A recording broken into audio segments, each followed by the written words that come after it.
10장에서 말씀 받겠습니다. 1절, 2절. 봄비 때에 여호와 곧 번개를 내는 여호와께 비를 구하라. 무리에게 소낙비를 내려서 밭의 채소를 각 사람에게 주리라. 대저 드라빔들은 허탄한 것을 말하며 복술자는 진실치 않은 것을 보고 거짓 꿈을 말한즉 그 위로함이 헛됨으로 백성이 양같이 유리하며 목자가 없으므로 공고를 당하나니. 봄비 때 여호와를 구하라는 말씀이 나왔습니다. 그 이스라엘은 가보지는 않았는데 주기적으로 2번 비가 온다 그래요. 아무 때나 오는 게 아니고 이른 비와 늦은 비가 있답니다.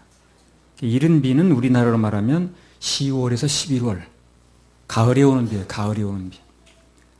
그리고 늦은 비는 3월에서 4월. 늦은 비를 봄비라고 그럽니다. 조금 더 울리게 해주세요.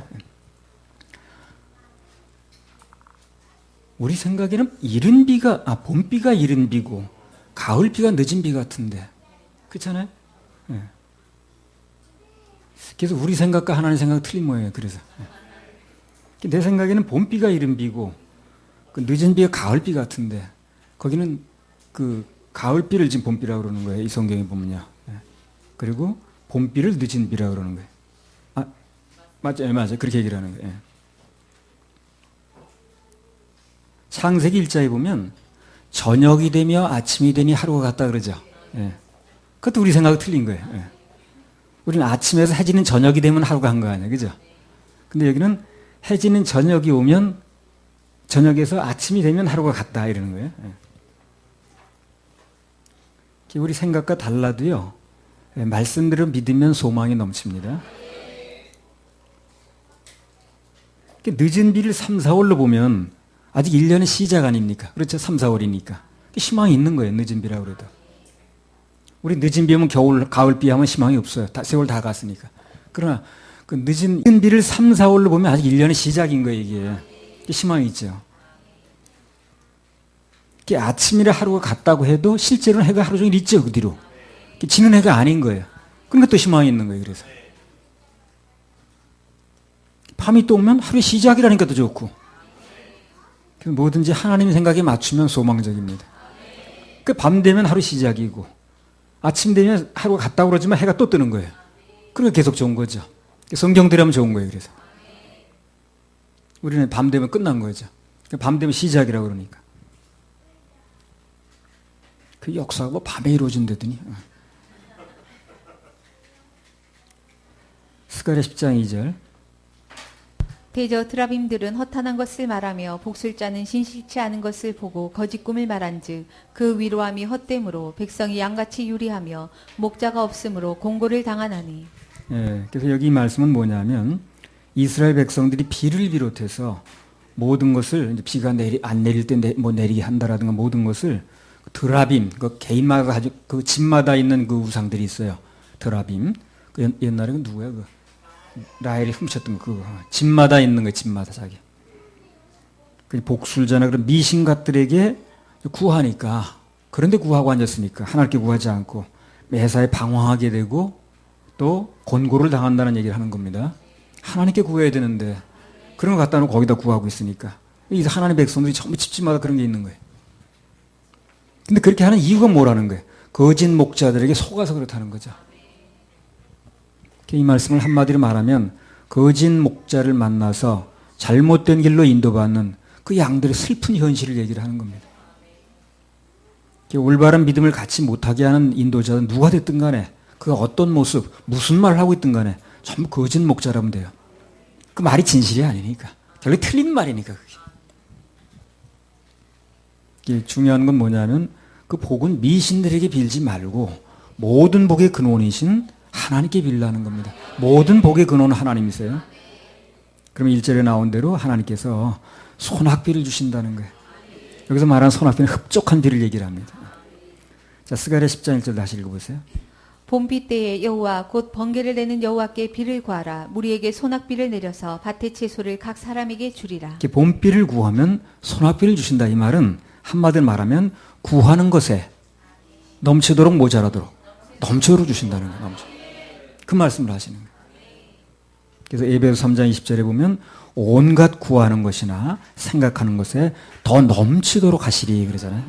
그 말이 바로 그 말입니다. 스가랴 10장 3절. 구하면 이익 봐요. 그래서 구하면 딱 뭐 이런 구했는데 이런 게 아니에요. 예. 구하면 이익입니다. 안 구하는 사람만 손해 보는 거예요. 더 넘치도록 주신다 그랬으니까. 본필을 구하면 손아필 주신다는 거예요. 스가랴 10장 3절. 내가 목자들에게 노를 바라며 내가 수염소들을 벌하리라. 만군의 여호와가 그 무리 곧 유다 족속을 권고하여 그들로 전쟁의 준마와 같게 하리니. 예, 내가 목자들에게 노를 바라며 내가 수염소들을 벌하리라. 그런 거짓 목자들이 양들을 잘못 인도하기 때문에 진짜 목자신 주님이 나서서 그들을 인도하시겠다는 겁니다. 자꾸 들이받는 염소들은 정리하시고, 들이받지 마세요, 여러분. 정리 대상입니다. 에스겔 34장 15절 16절. 에스겔 34장. 나 주 여호와가 말하노라. 내가 친히 내 양의 목자가 되어 그것들로 누워있게 할지라. 그 잃어버린 자를 내가 찾으며 쫓긴 자를 내가 돌아오게 하며 상한 자를 내가 싸매어 주며 병든 자를 내가 강하게 하려니와 살찐 자와 강한 자는 내가 멸하고 공의대로 그것들을 먹이리라. 예. 그래서 앞서 스가랴서나 지금 방금 읽은 에스겔서에서 강조하는 것은 모든 인도하심은 진짜 목자이신 주님께서 직접 하신다는 겁니다. 이게 지금 이제 대리 목자를 이제 세운 거예요. 주님이 다 일일이 와서 한 교회마다 하실 수 없으니까. 그러나 이제 한 나라 가게 되면 진짜 목자가 누군가 나타나요. 그 주님이십니다. 그럼 대리 목자들은 다 이제 물러가고 그분이 직접 하시는 거예요. 그 얘기를 지금 얘기하시는 겁니다. 모든 인도하시면 진짜 목자이신 주님께서 하신다. 낭패당하지 않으려면 참 목자 되신 그분 바라보고 그분 따라가야 됩니다. 사람 바라보다 낙심하지 마세요. 사람 바라보면 꼭 낙심합니다. 어제 말씀드렸잖아요, 주일날. 사람 바라보니까 꼭 내 편 들 것 같은 사람이, 내 사정 다 알아줄 것 같은 사람이 안 알아주니까 원망하고 하소연하고 불편하고 그런 이제 결과가 나오잖아요. 이거 나오잖아요. 사람 의지하지 말라. 그리고 그분의 말씀만 들어야 돼요. 그래야 제대로 된 인도를 받을 수가 있습니다. 사람들이 뭐라고 하든 간에 그거 믿지 말고 주님께서 무엇을 말씀하시는가 그것만 그대로 들으면 신령한 젖을 먹으면 살아나게 되어 있어요. 스가랴 10장 4절 5절. 모퉁이 돌이 그에게로서 말뚝이 그에게로서 싸우는 활이 그에게로서 권세 잡은 자가 다 일제히 그에게로서 나와서 싸울 때에 용사같이 거리의 진흙 중에 대적을 밟을 것이라. 여호와가 그들과 함께한즉 그들이 싸워 말탄 자들로 부끄러워하게 하리라. 모퉁이 돌, 말뚝, 싸우는 활, 권세 잡은 자 이런 말들이 전부 누구를 상징하냐면요. 구원자이신 예수님을 상징합니다. 다 그렇게 표현하는 거예요. 모퉁이 돌, 말뚝, 싸우는 활, 권세 잡은 자다. 여기 5절에 나온 대로 이스라엘 군대가 그 당시 이방 군대에 비해서는요, 무기나 숫자적으로 열세지만 그런 하나님께서 함께 하시기 때문에 늘 승리한다는 얘기를 하는 겁니다. 그래서 뭘 어떻게 하라는 거예요, 그래서. 주님만 바라보라는 거예요, 그래서. 잘 안 바라봐요, 사람들이. 그러니까 자꾸 말씀하시는 거 이렇게. 우리도 뭐 늘 들어도 순간적으로 또 딴 거 바라보다가 낙심하고 또 딴 거 바라보다가 성질나고 막 그러잖아요. 기분 나쁘고 낙심하고 그러잖아요. 그렇게 들었어도 다른 거 볼 게 없습니다. 오직 하나님께서 우리와 함께 하시는가 그것만 우리는 신경 쓰면 되는 거예요. 하나님이 알아주시면 되는 거고 그분이 알아주시면 족한 거고 늘 듣는 얘기인데도 그게 순간적으로 또 안 돼. 그래가지고 사람 바라보다 막 화나고 그냥 막 절망하고 낙심하고 그러잖아요. 하나님께서 우리와 함께 하시게 하는 방법이 있는데 그건 그분이 원하시는 일을 하면 되거든요.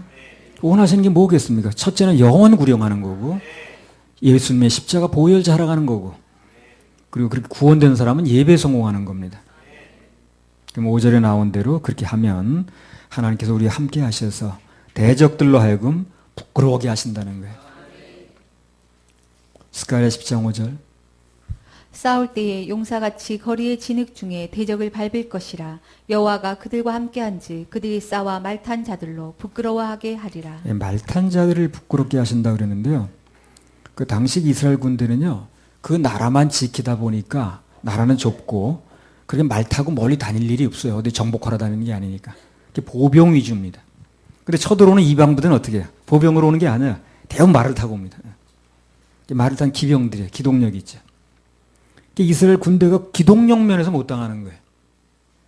그런데 하나님께서 어떻게 하신다는 거예요? 그 말탄 자를 쓰러뜨리신다는 거예요. 오늘날로 이 말을 재해석하면 주님만 바라보고 예수님의 십자가만 자랑하고 예배 성공하면 도저히 어떻게 해볼 수 없는 형편, 도저히 우리가 뚫을 수 없는 그런 방법, 그런 것을 주님이 해주신다는 겁니다. 승리하게 하신다는 거예요. 그 말 타고 막 달려드는 사람한테 해볼 도리가 없는 거예요. 그래서 주님께서 그런 사람들을 쓰러뜨려 주신다는 거거든요. 그렇다면 그 말은 우리가 예배 성공하고 주님 사명 맡겨준 거 하면 그러면 그 일은 주님이 해주신다는 거죠. 그런 걸 이렇게 표현하는 거예요. 지금 이런 식으로. 할렐루야. 우리 하나님께 박수 올려드려요. 스가랴 10장 6절. 내가 유다 족속을 견고하게 하며 요셉 족속을 구원할지라. 내가 그들을 긍휼히 여김으로 그들로 돌아오게 하리니 그들이 내게 내어 버리움이 없었음 같이 되리라. 나는 그들의 하나님 여호와라. 내가 그들을 들으리라. 내가 유다 족속을 견고하게 하며 요셉 족속을 구원할지라. 모든 일은 내가 하고 안 하고에 달린 게 아니고요. 성경에서 내가라고 말할 수 있는 건 주님밖에 없어요. 내가, 주님께서, 하나님께서 우리를 긍휼히 여기시기 때문에 되어지는 겁니다. 이걸 우리가 잊으면 안 돼요. 이걸 잊으면 뭘 하다 보면 세월이 가다 보면 종교식으로 흘러가고 있어요. 우리가 신앙식으로 하는 게 아니라 신앙은 주님 바라보는 거죠. 근데 신앙식으로 바라봐야 이게 맞는 건데 그게 교회인데 뭘 하다 보면 열심히 하다 보면 이게 조금 방향을 잃으면 종교식으로 하는 거예요. 이제 종교는 불교나 유교나 똑같 행동으로 이제 결정하는 거니까. 이게 늘 얘기를 하는 거예요. 너희가 하는 게 아니라 하나님이 하시는 거다. 이 교회는 그걸 강조해야 되는 거예요. 사람들하고는 자꾸만 그 종교식으로 빠져나가는 사람을 신앙으로 지탱할 수 있도록 해주는 거예요. 근데 자꾸만 뭘 하라는 식으로 나가버리니까 그냥 종교식으로 해버리는 거예요. 그러니까 나중에 뭐 교회나 절이나 다를 바가 없어지는 거예요. 우리 오직 그분의 은혜만을 바라고 담대할 필요가 있습니다. 신약성경 디모데후서 2장 1절에 보면 바울이 믿음의 아들 디모데에게 그랬죠. 내 아들아, 그러므로 내가 그리스도 예수 안에 있는 은혜 속에서 강하고 그랬어요. 진짜 강할 때는 은혜 속에 있을 때예요. 왜 그러냐면 뭔가 해서 강한 사람은 할 땐 좋아. 그게 안 되면 어떻게 합니까? 약해지죠. 저 뒤에 앉아서 고개도 못 들어요. 내가 이런 죄를 졌는데 지난주에 이렇게 기도도 못 했는데 그냥 밥 먹을 때 기도회의를 한 적이 없는데 그러니까 고개를 못 드는 거예요. 그럼 뭘 해소하는 사람은 힘을 못 쓰는 거예요. 근데 은혜로 사는 사람은 더 큰 죄를 지었어도 그래도 하나님 앞에 은혜를 버티는 거예요. 그 은혜 속에 사는 사람이 강한 거예요. 그래서 쓰러지질 않아요. 그 사람은요. 근데 뭐를 해소하려고 하는 사람은 너무 쉽게 쓰러지는 거예요. 늘 유지 못하니까. 그래가지고 뭐 좀 될 때는 되는 것처럼 보이는데 안 되면 그냥 막 이렇게 그냥 빠져가지고. 그래서 그 믿음의 아들 디모데에게 내가 은혜 속에서 강하라. 진짜 강해지는 방법을 얘기를 하는 거예요. 근데 하는 게 꼭 약해지는 방법을 쓰더라고 사람들이. 하나님의 자녀들은 은혜 속에 있을 때 가장 강한 겁니다. 은혜 속에 있으면 쓰러지지 않아요. 쓰러질 일 있어도 은혜는 쓰러질 때도 부어지는 게 은혜니까. 은혜만을 기대할 때 그때가 제일 건강한 상태입니다. 스가랴 10장 10절. 에브라임이 용사 같아서 포도주를 마심같이 마음이 즐거울 것이요 그 자손은 보고 기뻐하며 여호와를 인하여 마음에 즐거워하리라. 하나님께서 그들을 위해서 일해 주시니까 마치 포도주에 취한 것처럼 즐겁다는 거거든요. 하나님께서 일해 주시면 즐거워요. 행복합니다. 너무 좋아요. 너무 좋아요. 내가 뭘 해서 기쁜 게 아니라 하나님께서 일해 주시고 나는 걸 누릴 때 그때 진짜 즐겁죠. 그 즐거움은 생수 같아서 계속될 수 있습니다. 그분이 일해 주시는 건 계속이니까. 피곤하지 않다고 그랬잖아요. 그분은 피곤하지 않으시고 곤비치 않으시다 그랬잖아요. 청년이라도 장정이라도 넘어지고 자빠지는데. 근데 세상 종교는 원리가 그래요. 자기 스스로 뭘 함으로써 희열을 느낍니다. 모든 종교는 그래요. 자기가 뭐 절을 300번 하든지, 아니면 무슨 금식을 하든지, 아니면 무슨 칠복 얻고 한번 배 한번 깔든지 하여튼 뭘 해가지고 자기 희열을 느끼는 게 종교예요. 그런 종교식으로 방향을 잡은 사람들은 바꾸기가 힘든 거예요. 그래서 그렇게 길이 들었으니까. 그게 비극입니다. 그게 바로. 그게 비극이에요. 그렇게 길 들어놓으면 그게 단줄 알고 가는 거예요. 근데 정말 기쁨은 주님이 해주시는 걸 누릴 때 기쁨이 있는 거예요. 지치지도 않고. 내가 하는 게 아니니까. 어떻게 십몇 년을 함지도 않으시고 우리 하겠습니까? 그 내가 하는 게 아니니까 하는 거예요. 내가 매주마다 그렇게 힘을 들이면 할 수가 없죠. 쉬어야 되죠. 안식년도 가져야 되고. 주님이 하시니까. 교회는 신앙을 강조해야 되는데 자꾸 뭘 하는 종교를 강조하는 거예요. 교회 30년 다녔다는 건 종교인 30년이 돼버린 거예요. 바꾸기 힘들어요, 나중에. 그때 가서 주님이 하신다는 얘기를 들으니까 생소한 거예요. 들어보지 못한 얘기라. 당연한 얘기인데. 그럼 이상하다고 그러죠. 자기가 안 맞으니까. 정말 비극입니다, 그거. 보통 비극이 아니에요. 세상에 가장 비극이 그거예요. 길을 잘못 든 거죠. 선생 잘못 만난 겁니다. 스가랴 10장 8절에서 12절. 내가 그들을 향하여 휘파람 불어 모을 것은 내가 그들을 구속하였음이라. 그들이 전에 번성하던 것 같이 번성하리라. 내가 그들을 열방에 뿌리려니와 그들이 원방에서 나를 기억하고 그들의 자녀와 함께 다 생존하여 돌아올지라. 내가 그들을 애굽 땅에서 이끌어 돌아오며 그들을 아수르에서부터 모으며 길라 땅과 레바논으로 그들을 이끌어 가리니 그 거할 곳이 부족하리라. 내가 그들로 고해를 지나게 하며 바다 물결을 치리니 나일의 깊은 곳이 다 마르겠고 아수르의 교만이 낮아지겠고 애굽의 홀이 없어지리라. 내가 그들로 나 여호와를 의지하여 경고케 하리니 그들이 내 이름을 받들어 왕래하리라. 나 여호와의 말이니라. 네, 지난번에 뭐 단양인가 어디 가니까 이 기도원님께 써놨죠. 무슨 불을 받아라. 그 얘기가 벌써 뭔가 하는 걸 얘기를 하는 거예요. 분위기가 벌써 은혜 분위기가 아니야. 그게. 틀림없이 뭐 불 받아라 하면 난리 칠 겁니다. 그러니까 그 불이 늘 유지되느냐는 거예요. 그러니까 이제 느상 그런 데 가가지고 앉아서 이제 가서 뭐 불 받아야 돼요. 가는 거야. 유지가 안 되는 거죠. 기형적인 신앙생활이 돼버리는 거예요. 불은 내 안에서 일어나는 거죠. 날로 쬐어야 되는 게 아니에요. 그 날로 떠나면 또 식는 거예요. 그래서 방금 읽은 그 본문은요. 마지막 때에 하나님께서 이스라엘을 전 세계에서 불러 모으실 거 이제 말씀하시는 장면입니다. 불러 모으는 건 하나님 역사예요. 불러 모으는 건 하나님 역사예요. 그분이 휘바람만 불면 다 몰려와요. 그렇죠. 네. 물권도 오고 인권도 오고 영권도 옵니다. 할렐루야. 우리 하나님께 박수 올려드려요. 주님 나를 부르셨으니 찬양을 128장.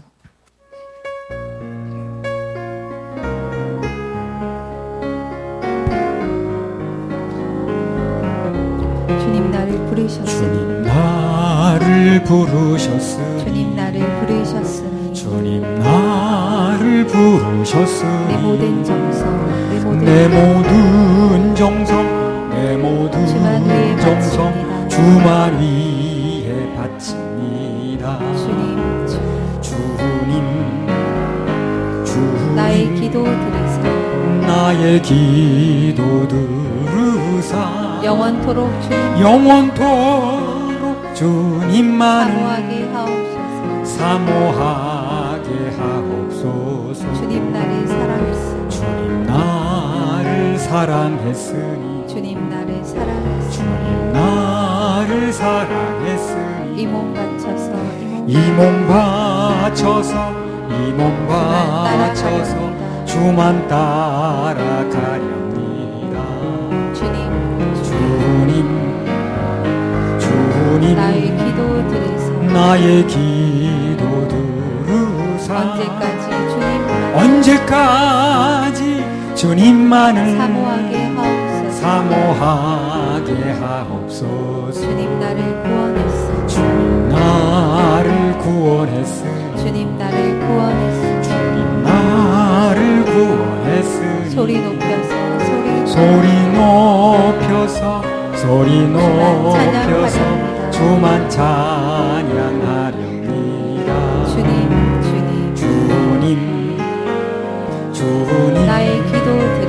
나의 기도 들으사 할렐루야 주님만 사모하게 하옵소서.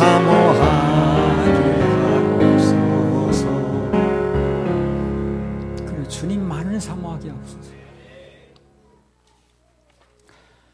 자, 스가랴 11장으로 넘어가겠습니다. 자, 스가랴 11장에서 보겠습니다. 1절에서 3절. 레바논아 내 문을 열고 불이 내 백향목을 사르게 하라. 너 잣나무여 곡할지어다. 백향목이 넘어졌고 아름다운 나무가 회멸되었도다. 바산의 상수리 나무여 곡할지어다. 무성한 살림이 엎드려졌도다. 목자의 곡하는 소리가 나며 그 영화로운 것이 회멸되었음이로다. 어린 사자의 부르짖는 소리가 나며 이는 요단의 자랑이 황무하였음이로다. 1절만 다시 읽어보세요. 레바논아 내 문을 열고 불이 내 백향목을 사르게 하라. 레바논이 뭘 말하느냐에 따라서 대해서는 여기서 말하는 레바논 나왔는데 레바논이 뭘 말하느냐에 대해서는 여러 가지 설이 있더라고요. 또 이스라엘의 북부 지역이 경계 지역을 말한다는 그런 주석도 있고 예루살렘 성전이 레바논 백향목으로 지었거든요. 예루살렘 성전을 말한다는 그렇게 해석하는 책도 있고 그래요. 그런데 분명한 건 뭡니까? 범죄한 이스라엘에게 심판이 임박했다는 거예요. 그건 분명합니다. 자, 그런데 왜 하나님께서 이스라엘에 대한 심판을 말씀하시면서 레바논아 내 문을 열고 불이 내 백향목을 사르게 하라는 그런 표현을 왜 썼느냐는 거죠. 그 백향목이라는 게 레바논이 자랑하는 대표적 특산물입니다. 그게. 그걸로 그 건물을 지어놓으면요, 아주 은은한 그 나무에서는 향이 나오는데 그게 100년 200년 간다면 향이. 그걸 지어놓으면 아주 들어가면 그렇게 천연 향이 좋대요. 아주 건강에도 좋고. 레바논 백향목은 아주 최고의 고급 재료입니다. 그래서 그 이스라엘 성전은 그걸 이 공수의 수은 바다로 이렇게 해가지고 최고의 그 건축 자재. 그래서 그걸로 이제 이렇게 그 건물을 지어놓으면 그렇게 향이 은은하고 성전을 그걸로 지었다 그러잖아요. 근데 그 백향목을 스스로 사르게 한다는 거예요, 지금. 불지른다고 말이죠. 자해행위를 하는 거예요, 자해. 하나님의 징계가 내리면 그때부터는요, 뭘 해도 자해행위야. 스스로 해하게 만들어. 하나님의 징계가 내린 사람 보게 되면 자기는 열심히 한다고 해서 스스로 자기 자꾸 해롭게 만들어. 하는 것마다 매사 잘못 판단하게 되고 손해보는 일만 일어나고 그래요. 바둑을 말하면 악수만 두는 거야. 자충수만 둬요. 자충수가 뭐야? 바둑의 자충수가 뭐야? 바둑 몰라? 전혀 몰라. 동서남북 갈아먹으면 먹는다는 것도 몰라? 그건 알아. 동서남북을 가로막는데 가로막으려면 꽉 막혀야 되거든. 그럼 중간에 공간이 비면은 그걸 채워야 되거든. 남이 채워줘야 되는데 내가 스스로 채운 걸 자충수라고 그래. 그럼 내가 죽는 수가 한 수 빨라졌죠. 그게 자충수라는 자충수. 그러니까 칸이 완전히 막히면 바둑은 이제 사석이 되는 거예요. 그래서 칸이 많이 남아 있어야 돼. 그런데 상대방이 이걸 둘 때마다 메꿔야 돼. 정상인데 내가 스스로 메꾸는 수가 돼버리는 거예요. 그걸 자충수라고 그래. 자해하는 거지. 난 바둑 잘 두지 몰라요. 근데 누구 얘기하면 5분은 얘기할 거리가 있어야 되니까.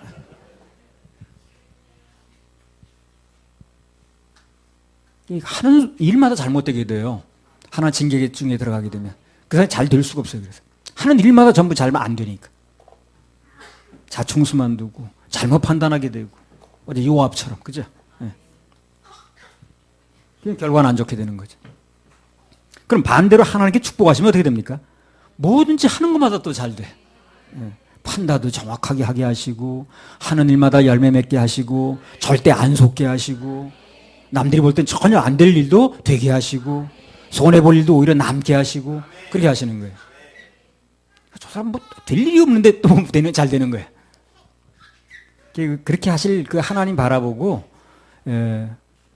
예배 성공하고, 그분만 믿어드리고, 맡기는 게 중요합니다. 스가랴 11장 2절 3절. 너 잣나무여 곡할지어다. 백향목이 넘어졌고 아름다운 나무가 회멸되었도다. 바산의 상수리 나무여 곡할지어다. 무성한 삼림이 엎드러졌도다. 목자의 곡하는 소리가 나며 그 영화로운 것이 회멸되었음이로다. 어린 사자의 부르짖는 소리가 나며 이는 요단의 자랑이 황무하였음이로다. 늘 말씀드리는 거지만 하나님 외의 것으로 자랑하면 그 자랑거리를 삼으면 언젠가는 그게 가슴 아픈 거리가 돼요. 자랑거리가. 자랑거리라고 해서 그걸 믿고 그렇게 자랑하고 살았는데 그게 지나다 보면 가슴 아픈 거리가 된다는 거예요. 가슴 아픈 거리. 3절에 나온 것처럼 뭐가 나요? 그 인생에서 곡하는 소리가 나요. 곡하는 소리. 곡소리 난다고 그러죠. 군대 가니까 그런 말이 나요. 오늘 곡소리 날 줄 알아. 군대 가니까 그런 거 많이 쓰더라. 그죠? 군대에서 그런 말 쓰죠. 곡소리 날 줄 알아. 그 인생 곡소리밖에 안 나요. 반대로 오직 예수님만으로 자랑거리 삼으면 그 인생은 가장 안전하고 늘 노래소리가 나요. 노래소리가 나요. 우리나라 참 예배 성공하고 한참 하나님 축복이 쏟아질 때는요. 길거리마다 뭐 캐롤 소리 나고 그랬죠. 근데 요즘 보세요. 그래서 쑥 들어갔어요. 노래소리가 없어졌어요. 인생 살면서 뭘 자랑거리로 알고 사느냐에 따라서 그 인생이 달라진다고 봐야죠. 근데 참 감사한 건 우리 교회는 노래가 있어. 예. 뭐 주바라기도 있고 다 있어. 예. 어쨌든 그게 감사해. 예. 그 초상집 분위기가 아니라는 거. 오직 예수님 그분의 십자가만 자랑하고 살면 그 사람의 인생은 살리는 인생, 자랑거리가 영원한 인생이 됩니다. 즐거운 인생이 되는 거예요. 할렐루야. 우리 박수 올려드려요. 두렵지 않아. 106번. 두렵지 않아.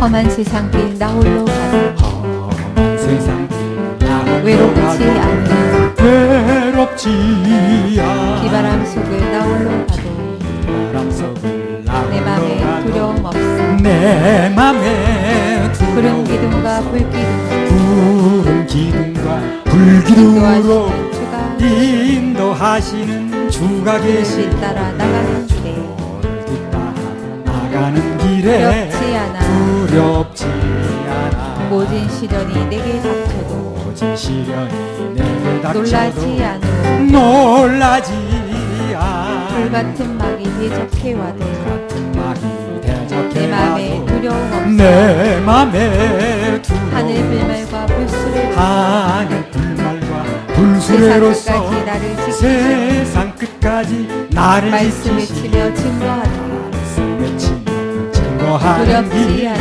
두렵지 않아 주를 위하여 고난 당해 주를 위하여 고난 낙심치 당해도 않으 낙심치 않아 주 이름으로 죽음 당해도 이름으로 죽음 내 맘에 당해도 두려움 없어 내 맘에 두려움 사자 굴속과 불풀 사자 굴속과 불풀 함께하시는 위에서 주가 계시오 함께 하시는 주가 계시고 신마다 나서는 이고 신바다 두렵지 않아 두렵지 않아 아멘.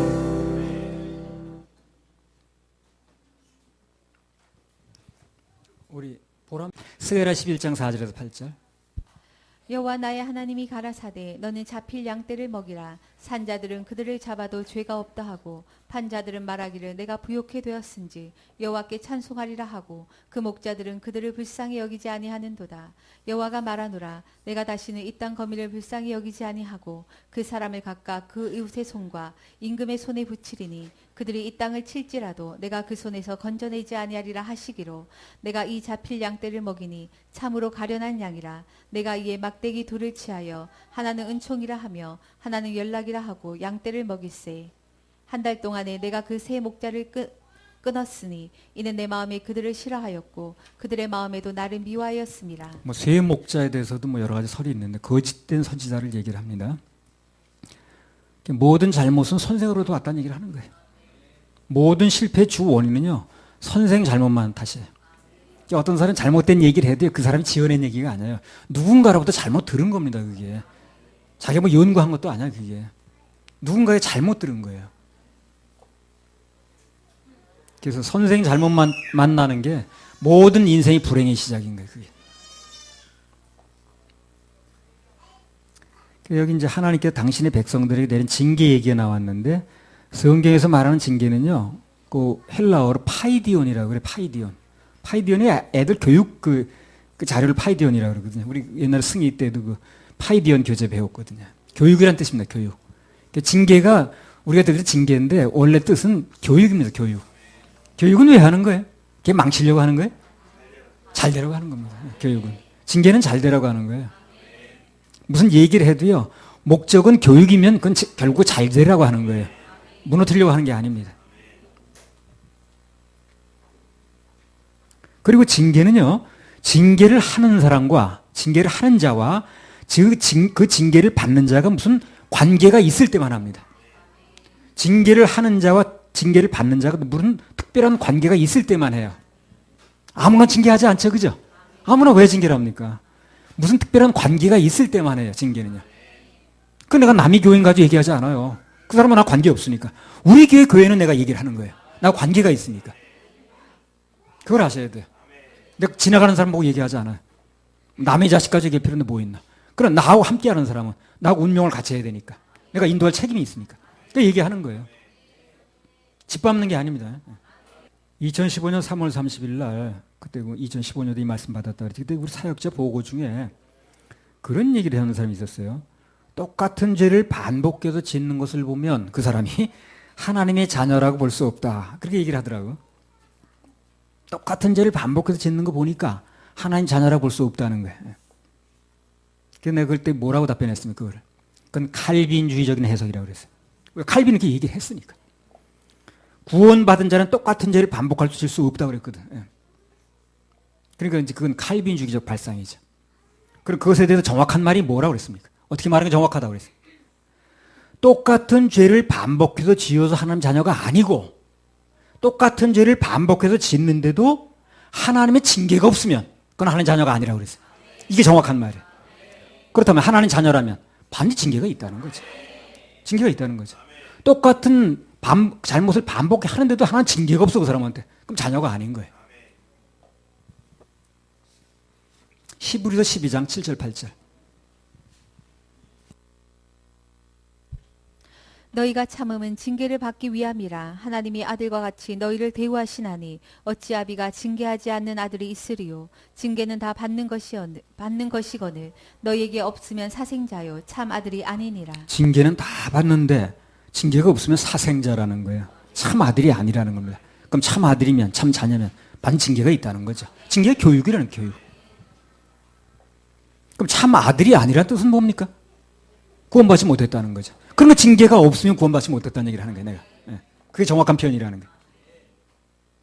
그러니까 계속 잘못을 하는 그게 문제가 아니고 계속 잘못을 하는데도 징계가 없으면 그 사람을 하나님이 내버려 두면 그건 하나님의 아들이 자녀가 아닐 확률이 높다는 겁니다. 그냥 두지 않는다는 거예요. 아니, 내 자녀가 잘못하면 그냥 마냥 두겠어요? 한두 번 넘어가다가 계속 그러면 무슨 수를 내야지. 그러니까 한마디로 말하면 하나님께서 보실 때 구원받은 당신의 자녀라면 그렇게 오랫동안 막 살도록 내버려두지 않는다는 것입니다. 어떤 사람은 또 구원을 은혜를 받아야 막 살아도 되겠네. 전혀 모르는 소리. 전혀 모르는 소리입니다. 그렇게 막 살도록 내버려두지 않습니다. 자, 고린도전서 5장 1절에서 5절 읽으세요. 고린도전서 5장 1절에서 5절. 너희 중에 심지어 음행이 있다 함을 들으니 이런 음행은 이방인 중에라도 없는 것이라. 누가 그 아비의 아내를 취하였다 하는도다. 그리하고도 너희가 오히려 교만하여져서 어찌하여 통한이 여기지 아니하고 그 일 행한 자를 너희 중에서 물리치지 아니하였느냐. 내가 실로 몸으로는 떠나 있으나 영으로는 함께 있어서 거기 있는 것 같이 이 일 행한 자를 이미 판단하였노라. 주 예수의 이름으로 너희가 내 영과 함께 모여서 우리 주 예수의 능력으로 이런 자를 사단에게 내어 주었으니 이는 육신은 멸하고 영은 주 예수의 날에 구원 얻게 하려 함이라. 극단적인 예를 하나 이제 들어놓은 건데 여기요. 이런 일이 뭐 자주 있는 게 아니겠죠. 아주 극단적인 예를 드는 거예요. 그래서 극단적인 예를 들어놔야 그 안에 포함되는 얘기는 다 해결이 되는 거거든.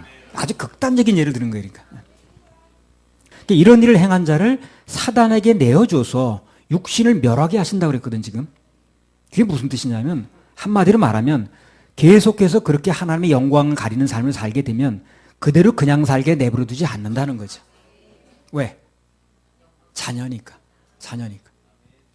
자녀는 반드시 징계한다 그러죠. 그러니까 뭐 일단 구원받으면 그냥 막 살아도 되겠네요. 그 여호와 지녀 언젠가 그런 소리 하던데 전혀 안 맞는 말입니다. 하나님과 우리 관계를 몰라서 그래요. 관계를. 구원받은 하나님 자녀라면 자녀답게 살아야 됩니다. 안 그러면 우리 참 부모이신 하나님으로부터 징계가 있어요.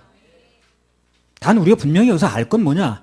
구원받은 자가 비록 그러한 일을 했다 할지라도 그것 때문에 이미 받은 구원이 취소되진 않는다는 거예요.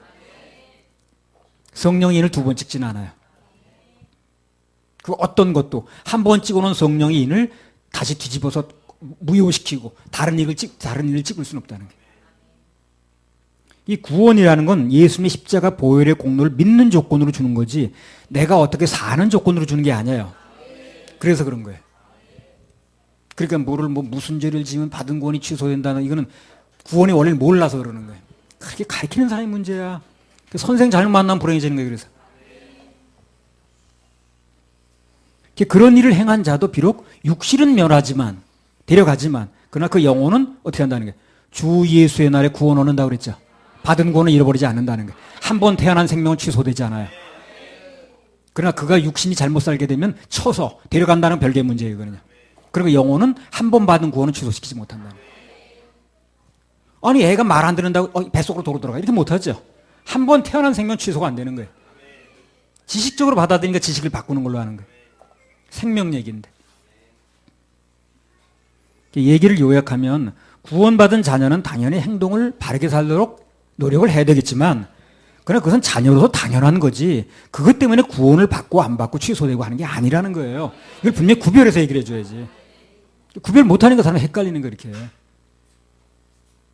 이것도 아니고 저것도 아니고 어정쩡하게 나오는 거예요. 우리 지옥 갈 모든 죄는 예수님께서 십자가상에서 당신의 몸으로 싹 해결하셨습니다. 싹 해결.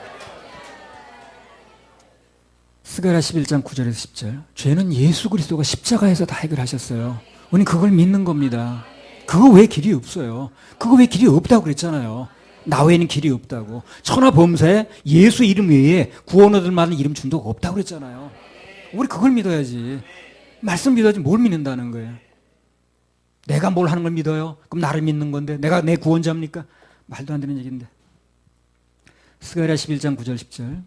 내가 가로되 내가 너희를 먹이지 아니하고 죽는 자는 죽는 대로 망할 자는 망할 대로 그 나머지는 피차 살을 먹는 대로 두리라 하고 이에 은총이라 하는 막대기를 취하여 잘랐으니 이는 모든 백성과 세운 언약을 폐하려 하였음이라.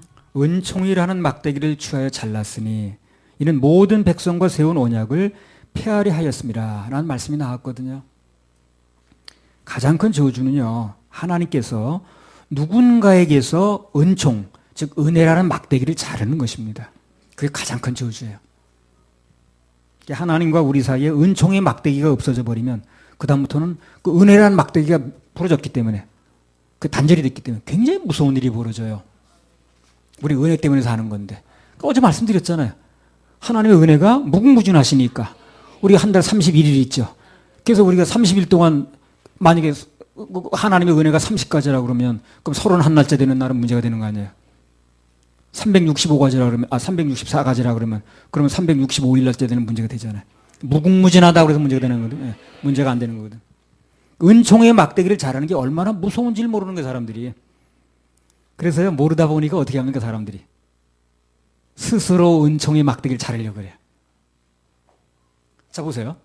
자살죄 지으면 지옥 간다고 그러죠, 사람들이야. 큰 죄 지으면 받은 건 잃어버린다고 그러죠. 그게 바로 하나님의 은총의 막대기를 스스로 자르는 거예요, 그게. 하나님 모든 건 주신다고 그랬는데, 모든 죄를 용서하신다고 그랬는데, 그건 안 된다고 그러니까. 그럼 스스로 막대기를 자르는 거죠, 자기가. 은총의 막대기. 그런 걸 하는 거예요, 사람들이. 하나님 모든 죄를 용서하신다고 그랬잖아요. 근데 어떤 죄는 안 된다고 나오는 게 그 모든 죄를 용서해 주겠다는 은혜를 자기 스스로 자르는 거죠. 아까 말했지, 자해. 하나님 구원을 선물로 주시겠다는데 안 받는 거 아니야, 이게 지금. 그러니까 자해행위죠. 은총의 막대기를 스스로 자르는 거예요. 하나님께서 지옥 갈 모든 죄로부터 구원해 주시겠다는데 그걸 스스로 거절하면 그게 바로 은총의 막대기를 스스로 베어버리는 거지 뭐냐는 거예요.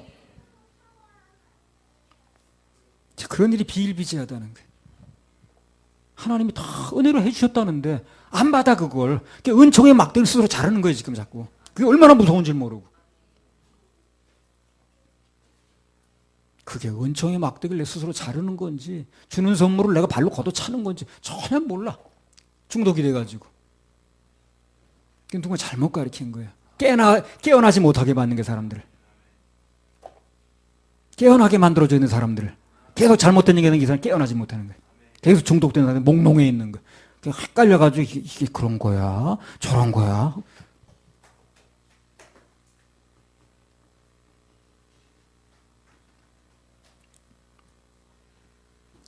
한 가지 덧붙여서 알고 넘어갈 것은요.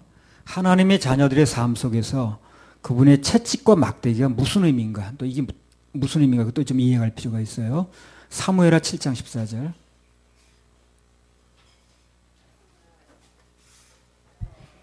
나는 그 아비가 되고 그는 내 아들이 되리니 저가 만일 죄를 범하면 내가 사람 막대기와 인생 책찍으로 징계하려니와. 다윗에게 이제 말씀하시기를 그 아들인 솔로몬이 이제 잘못하게 되면 사람 막대기와 인생 채찍으로 징계하신다. 징계는 교육이라고 그랬습니다. 근데 그럴 때도요, 그럴 때 막대기도, 그렇게 막대기를 맞을 때 내가 잘못해서 맞는 경우가 생긴다 할지라도 오늘 스가랴에서 본문대로 은총의 막대기를 해석하면 유리해, 그걸요. 우리 하나님의 징계의 막대기를 은총으로 알면 유리하다니까요. 그러면 그것을 징계가 의외로 빨리 끝날 수 있어요. 부모는 다 자식 잘 되라고 야단치지 못 되라고 그러는 부모 없습니다. 예. 그래서 하나님께 주시는 징계의 막대기, 그 의미를 빨리 알고 돌아오는 게 중요합니다. 그럼 손해는 결국 없고 이익만 남아요. 스가랴서 11장 11절. 당일에 곧 폐함에 내게 청종하던 가련한 양들은 이것이 여호와의 말씀이었던 줄 안지라. 예, 한마디로 결국 모든 것은 하나님 말씀대로 된다는 거예요. 말씀이 맞았다는 걸 알게 된다는 거지. 아, 그 말씀이 맞는구나 진짜. 아, 정말 말씀대로 맞는 거네 그게. 그때는 내가 참 이해가 안 됐는데 결국 그 말씀이 맞는 거네. 그대로 되는 거네.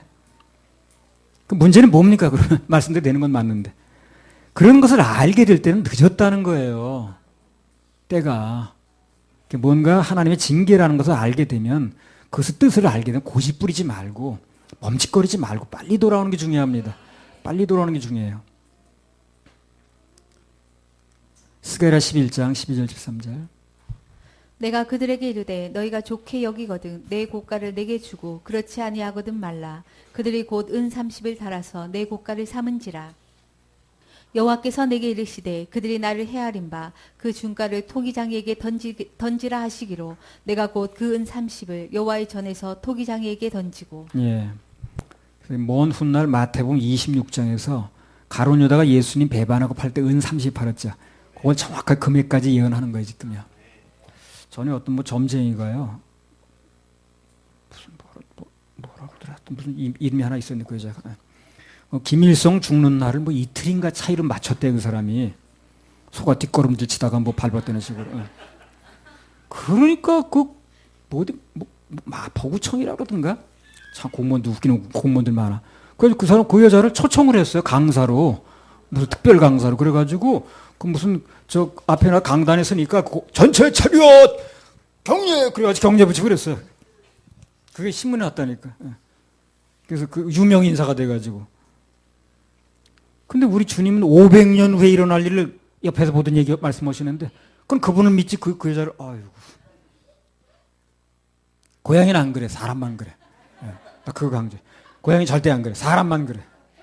고양이 절대 그 점쟁이 앞에 경례 안 붙여. 사람만 그래, 사람만. 사람처럼 미련한 게 없네. 그건 이틀 틀리고 맞았다는 거, 그게 그래 대단한 거예요, 그래. 영적인 세계에 들어가게 되면 눈으로 다 보는 건데, 그거 아무것도 아닌데. 쓸데없이 그렇게 전보로 다니지 말고 성경 믿으면 됩니다. 그럼 가장 확실한 걸 믿는 거예요. 아유, 사람들은 너무 답답하고. 참, 나도 사람이지만 엄청 미련해. 스가랴 11장 14절 15절. 내가 또 연락이라 하는 그래서요, 짐승은 단 한 마리도 지옥 가는 짐승이 없어요. 네. 근데 사람만 지옥 가요, 사람. 짐승은 절대 지옥 가지 않습니다. 사람만 지옥 갑니다. 스가랴 11장 14절 15절. 내가 또 연락이라 하는 둘째 막대기를 잘랐으니 이는 유다와 이스라엘 형제의 의를 끊으려 함이었느니라. 여호와께서 내게 이르시되 너는 또 우매한 목자의 기구들을 취할지니라. 그래서 본문으로 볼 때 연락이 뭡니까? 연결되고 안 되는 것은 하나님께서 하신다는 겁니다. 아무리 인간적으로 안 될 것 같아도 하나님께서 연결하시면 더 되는 거예요. 주여, 우리도 연결 좀 해주세요. 참 복음을 사모하는 사람들, 진리를 사모하는 사람들, 정말 복음을 듣지 못해서 결정 못하는 사람들 연결해 주세요. 연락이라는 막대기만 자르지 않으면 됩니다. 전부 연결해 주시면 됩니다. 스가랴 11장 16절 17절. 보라 내가 한 목자를 이 땅에 일으키리니 그가 없어진 자를 마음에 두지 아니하며 흩어진 자를 찾지 아니하며 상한 자를 고치지 아니하며 강건한 자를 먹이지 아니하고 오히려 살찐 자의 고기를 먹으며 또 그 굽을 찢으리라.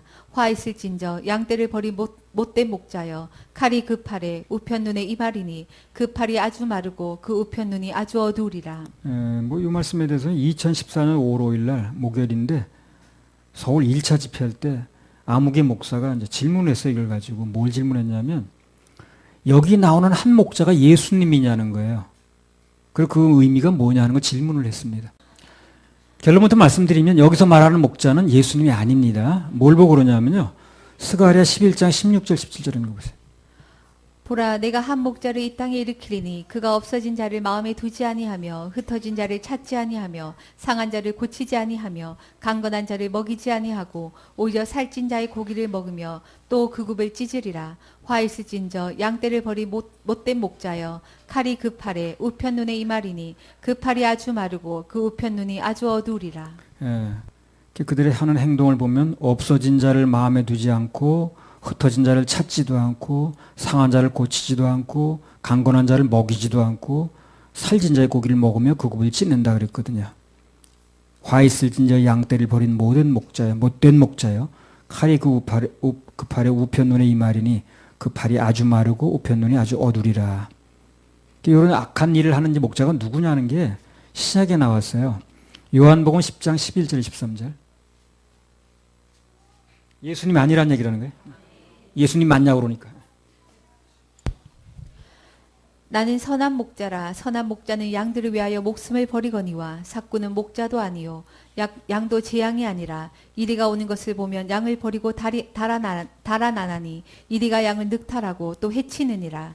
달아나는 것은 저가 삭구인 까닭에 양을 돌아보지 아니함이나. 근데 아까 사단을 가리켜서 뭐라고 그랬어요? 도적, 삭군 목자라고 그랬어요. 그럼 그런 거짓 목자를 왜 세우셨냐는 거예요. 그 이유는요. 그런 자들이 있어야 참 목자와 거짓 목자를 구별이 할 수 있습니다. 그럼 참 목자 대신 예수님은 어떤 분입니까? 요한복음 10장 14절 15절. 나는 선한 목자라. 내가 내 양을 알고 양도 나를 아는 것이 아버지께서 나를 아시고 내가 아버지를 아는 것 같으니 나는 양을 위하여 목숨을 버리노라. 우리 참 목자 되신 예수 그리스도는 양들을 위해서 목숨을 내놓으셨습니다. 그래서 그분이 목숨을 내놓으신 혜택을 우리가 누려야 돼요. 그래야 그분이 기뻐하십니다.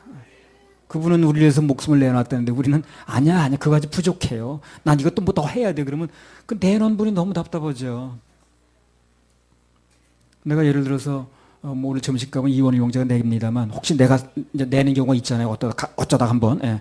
근데 기껏 돈 냈더니 목사님 미안하게 어떻게 다 내가 얻어먹습니까? 그 식사비가 얼마에 10만 원 들었는데 그럼 99,000원만 내세요 목사님. 1,000원은 제가 보탤게요.